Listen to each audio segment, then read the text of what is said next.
कहानी की शुरुआत में हम सैमी नाम के एक ओल्ड सी टर्टल को देखते हैं जो अपने पार्टनर सैली के साथ अंडों से छोटे टर्टल्स को बाहर निकलने में मदद कर रहा था। सैली उन बच्चों को अपने पीठ में लेकर समंदर के अंदर लेकर जा रही थी। वो दोनों काफी खुश भी थे क्योंकि वो दोनों आज ग्रैंडपा और ग्रैंड मदर बनने वाले थे। तभी वहाँ पर सैमी का दोस्त रे सैमी से बात करने के लिए उसके पास आता है, लेकिन इससे पहले कि वो उसे कुछ बताता तभी वहाँ पर कुछ ईगल उन बच्चों को शिकार करने के लिए पहुँच जाते हैं। सैमी उन ईगलों को मारकर भगाने की कोशिश करता है, लेकिन वो लोग तादाद में काफी ज्यादा थे। इसी बीच जब वो लोग लड़ रहे थे तभी वहाँ पर कुछ शिकारी आकर उनके ऊपर जाल फेंकते हैं, जिसमें सैमी, रे और एक ईगल फंस जाता है। सैमी को पता चलता है कि इस जाल में उसके दो छोटे छोटे टर्टल्स भी फंस गए हैं। उनका नाम था एला और रिकी। सैमी उन दोनों को बाहर निकाल देता है, लेकिन वो दोनों अपने ग्रैंडफादर को छोड़कर जाना नहीं चाहते थे, इसीलिए वो दोनों भी उनके पीछे पीछे आने लगते हैं। दूसरी तरफ सैली ये सब कुछ देख रही थी, लेकिन वो उन्हें बचाने के लिए कुछ भी नहीं कर पाती। जिसके बाद सैमी और रे को एक छोटे से टैंकर के अंदर डाल दिया जाता है, जहां से वो लोग अपने आप को बाहर नहीं निकाल सकते थे। उस पानी के अंदर एक लॉबस्टर भी मौजूद था जो कि हर वक्त गुस्से में रहता था। इधर जाल में एला और रिकी भी फंसे हुए थे और वो दोनों अपने ग्रैंडफादर को बचाने के लिए उस टैंकर के अंदर कूद जाते हैं। सैमी और रे ये देखकर काफी हैरान होते हैं और एला और रिकी को उस टैंकर से बाहर निकालने की कोशिश करते हैं, पर काफी देर तक कोशिश करने के बाद भी वो उन दोनों को बाहर नहीं निकाल पाता। तभी सैमी उस ईगल को देखता है जिसको भी इंसानों ने बंदी बना लिया था। सैमी उससे डील करता है कि वो उसे उस पिंजरे से फ्री कर देगा, जिसके बदले में उस ईगल को एला और रिकी को वहाँ से फ्री करना होगा। अब वो ईगल मान जाता है, जिसके बाद सैमी किसी तरीके से उस ईगल को वहाँ से फ्री कर देता है, लेकिन फ्री होने के बाद वो ईगल एला और रिकी को ना बचाकर वहाँ से भाग जाता है। सैमी इस चीज से काफी परेशान हो जाता है। तभी वो ईगल अपने साथियों को लेकर एला और रिकी को बचाने के लिए आ जाता है, पर इससे पहले कि वो उन्हें बचाता वो इंसान उन पक्षियों को मारकर वहाँ से भगा देते हैं, जिसको देखकर सैमी और रे काफी परेशान हो जाते हैं। तभी एला और रिकी उस पानी के टैंकर के नीचे एक मरा हुआ मछली को देखकर उसके पास जाता है। यहाँ पर उन्हें पता चलता है कि वो मछली मरा नहीं था, बल्कि वो मरने का नाटक कर रहा था ताकि वो यहाँ से भाग सके, और उसका नाम है जिम्बो। सैमी और रे उससे पूछते हैं कि ये लोग हमें कहाँ पर लेकर जा रहे हैं, जिसमें जिम्बो कहता है कि ये लोग हमें शहर के एक आर्टिफिशियल एक्वेरियम में लेकर जा रहा है। दरअसल जिम्बो पहले भी उस एक्वेरियम में जा चुका था, लेकिन किसी तरीके से वो वहाँ से भाग गया था और आज वो फिर से पकड़ा गया है। खैर यहाँ पर वो मछुआरा सैमी, रे और जिम्बो को एक एक्वेरियम के मालिक को बेच देता है, जो उन्हें दुबई के एक बड़े से अंडर वाटर एक्वेरियम में लेकर जाता है। दूसरी तरफ एला और रिकी काफी डर गए थे, इसीलिए वो दोनों उस टैंकर के नीचे ही छुप जाते हैं। इधर उस एक्वेरियम के अंदर जो मछली और जीव थे उन्हें देखने के लिए कई सारे लोग आए थे। सैमी, रे और जिम्बो भी उसी एक्वेरियम में फंसे हुए थे और सैमी रे से एला और रिकी के बारे में पूछता है, जिसमें रे उससे कहता है कि उसे उन दोनों के बारे में कुछ भी पता नहीं है। तभी वहाँ पर एक फिश कपल आ जाते हैं और वो जिम्बो को वापस से उस एक्वेरियम में देखकर काफी हैरान होते हैं। इसी बीच वो कपल मछली सैमी से कहता है कि इस एक्वेरियम से निकलना बिल्कुल ही नामुमकिन है और तुम्हें यहाँ से बिग भी ही निकाल सकता है, जो कि इस एक्वेरियम का राजा है। दूसरी तरफ एला और रिकी अभी भी उस फिश टैंकर के अंदर ही फंसे हुए थे। तभी एक मछुआरा टैंकर को साफ करता है, जिससे वो दोनों टैंकर के नली से होकर समंदर में गिर जाते हैं। इधर एक्वेरियम में सैमी को उन फिश कपल के साथ बात करते हुए बिग बी के दो चमचे ल्यूगस और एडम देख लेते हैं और वो लोग ये बात बिग बी को बताने के लिए जाते हैं। बिग बी दरअसल एक सी हॉर्स था जो कि दिमाग से काफी शैतान है, इसीलिए वो इस पूरे एक्वेरियम में राज करता है। ल्यूगस यहाँ पर बिग बी से कहता है कि जिम्बो वापस आ चुका है और उसने अपने साथ दो कछुए दोस्त को भी लेकर आया है। जिसके बाद बिग बी उनसे मिलने के लिए जाता है, लेकिन वहाँ पर पहुंचकर वो उनके साथ कुछ भी नहीं करता और उनके साथ काफी अच्छी तरीके से बात करता है। जिसके बाद वो सैमी और रे को उस एक्वेरियम को काफी अच्छी तरीके से दिखाने के लिए लेकर जाता है। इसी बीच वो दोनों वहाँ पर एल्बर्ट नाम की एक मछली को देखते हैं, जो सारा दिन उस एक्वेरियम के शीशे को तोड़ने की कोशिश करता था। आगे जाकर वो दोनों उनके लॉबस्टर दोस्त लू को भी देखते हैं, जिसको बिग बी ने बांध कर रखा हुआ था, क्योंकि वो काफी घमंडी था और वो अपने एरिया में किसी भी मछली को आने नहीं देता था। यहाँ पर सैमी के रिक्वेस्ट करने पर बिग बी लू को छोड़ देते हैं। जिसके बाद वो उन्हें एक केव के अंदर लेकर जाता है, जहाँ पर खुदाई का काम चल रहा था और वो लोग उस एक्वेरियम से निकलने के लिए वहाँ पर रास्ता बना रहे थे। तभी वहाँ पर एक मछली डरते हुए बिग बी के पास आकर कहता है कि उसे पता चला है कि उस एक्वेरियम में जो इंसान घूमने के लिए आते हैं वो उनका शिकार कर सकता है, जिसमें बिग बी उसे ग्रुप के साथ रहने के लिए कहता है और अकेला घूमने से साफ मना करता है। वहीं दूसरी तरफ हम एला और रिकी को देखते हैं, जो समंदर के अंदर अपने ग्रैंडफादर को ढूंढ रहे थे। तभी उनकी मुलाकात एनाबेल नाम की एक लिटिल ऑक्टोपस से होती है, जो कि काफी फ्रेंडली थी और वो हर किसी के साथ ही बहुत जल्दी घुल मिल जाती थी। एनाबेल के साथ जब वो दोनों बात कर रहे थे तभी वहाँ पर एनाबेल की माँ मार्गरेट भी आ आ जाती है,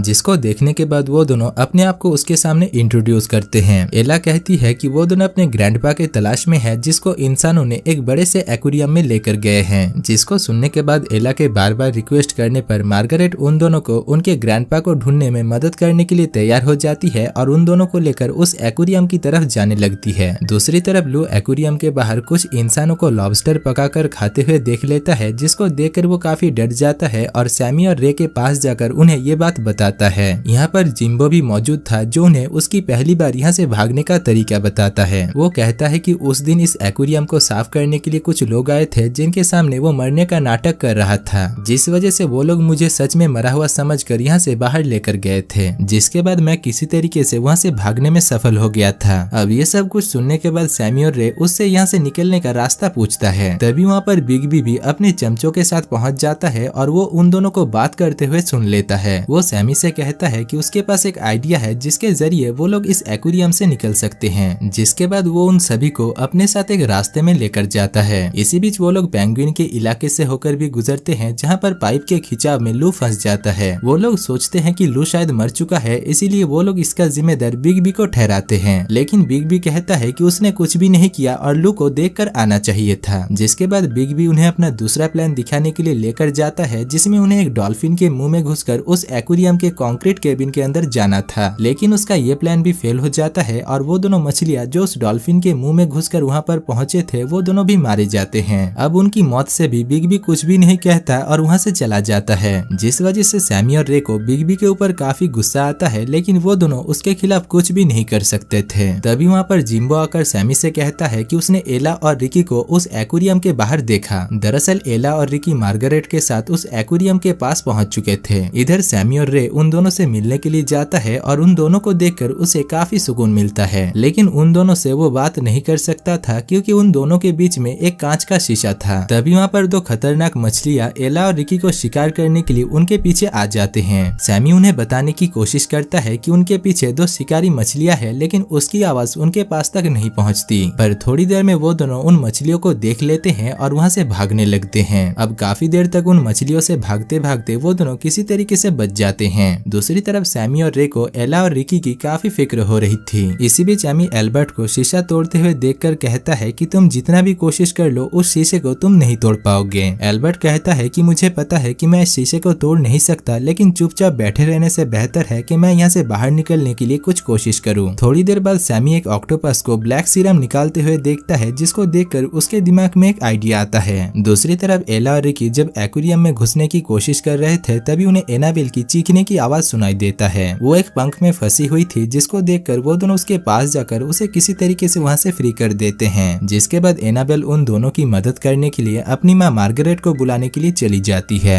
दूसरी तरफ सैमी जब एक्वेरियम के बाकी सारे मछलियों को अपने प्लान के बारे में बता रहा था, तभी वो एला और रिकी को देखता है, लेकिन बीच में शीशा होने की वजह से वो उन्हें अपना प्लान नहीं बता पा रहा था। तभी वो एक एक्ट के जरिए उन्हें समझाने की कोशिश करता है कि वो लोग ऑक्टोपस के ब्लैक सीरम को लगाकर वहाँ पर मरने का नाटक करेंगे, जिससे उन्हें मरा हुआ समझकर एक्वेरियम से समंदर में फेंक दिया जाएगा। तब तक वहाँ पर मार्गरेट भी पहुँच जाती है। अब काफी ज्यादा ब्लैक सीरम की जरूरत होने की वजह से सैमी वहाँ पर सभी ऑक्टोपस को एक साथ ब्लैक सीरम छोड़ने के लिए कहता है, जिसके बाद वो उस एक्वेरियम के सभी को एक साथ इकट्ठा होने के लिए बुलाता है। इसी बीच वहाँ पर बिग भी आ जाता है, जिसको सैमी का ये प्लान बकवास लगता है, इसीलिए वो वहाँ से चला जाता है। आगे हम देखते हैं कि बिग भी सैमी को पकड़ लेता है और उसे मारने की कोशिश करता है। दरअसल बिग भी नहीं चाहता है कि वो लोग यहाँ से बाहर निकले, क्योंकि बाहर वो उनके ऊपर राज नहीं कर पाएगा। साथ ही साथ हमें ये भी पता चलता है कि अभी तक बिग भी उनके लिए जो कुछ भी कर रहा था, वो सब कुछ बस एक नाटक था, उन लोगों के सामने अपने आप को बड़ा साबित करने के लिए। यहाँ पर एक्वेरियम के सभी बिग बी के सच्चाई के बारे में जान जाते हैं, जिसके बाद वो लोग उसे वहीं पर ही छोड़कर अपने प्लान को अंजाम देना शुरू कर देते हैं। सभी ऑक्टोपस एक साथ अपने ब्लैक सीरम को छोड़ते हैं, जिसको लगाकर सभी मछलियां वहाँ पर मरने का नाटक करते हैं। दूसरी तरफ बाहर खड़े लोग जब देखते हैं कि एक्वेरियम का पानी पूरी तरीके से काला पड़ चुका था, तभी वो लोग एक्वेरियम के मैनेजर को एक्वेरियम के ड्रेनेज होल को खोलने के लिए कहते हैं, क्योंकि अगर इसे ना खोला गया तो एक्वेरियम के सभी जीव और मछलियां मारे जाएंगे। जिस वजह से एक्वेरियम के ड्रेनेज होल को खोल दिया जाता है, जिसके जरिए सैमी रे के साथ साथ सभी मछलियां बाहर समंदर में पहुंच जाते हैं। हमें पता चलता है कि लू अभी तक बचा हुआ था और वो भी किसी तरीके से सिक्योरिटी गार्ड को चकमा देकर बाहर समंदर तक पहुंच जाता है। बिग बी भी अपने साथियों के साथ साथ बाहर आ जाता है और उसे अपने किए के लिए काफी पछतावा होता है। इसके बाद सैमी और रे एला और रिकी से मिलते हैं, जिनके साथ वो दोनों खुशी खुशी अपने आइलैंड पर वापस आते हैं और दोस्तों इसी के साथ ही इस मजेदार मूवी की कहानी खत्म हो जाती है।